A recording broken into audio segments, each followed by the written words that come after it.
يعني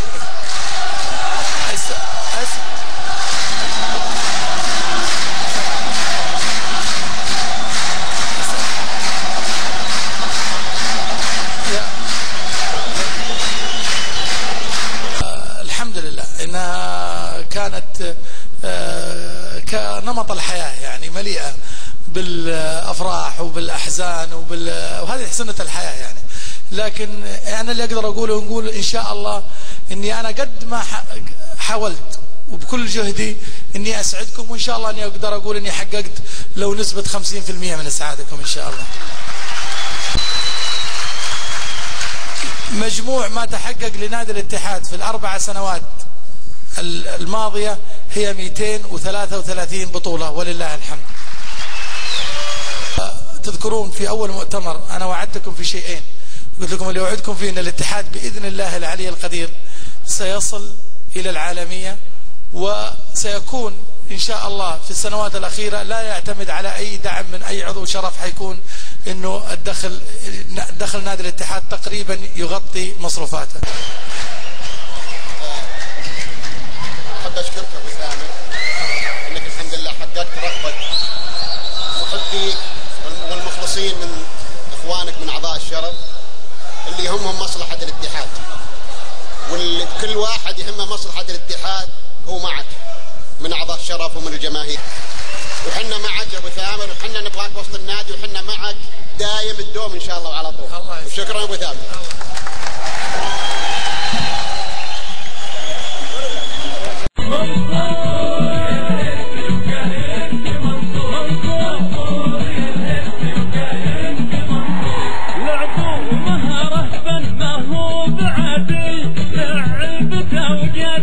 كلها النور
وقايل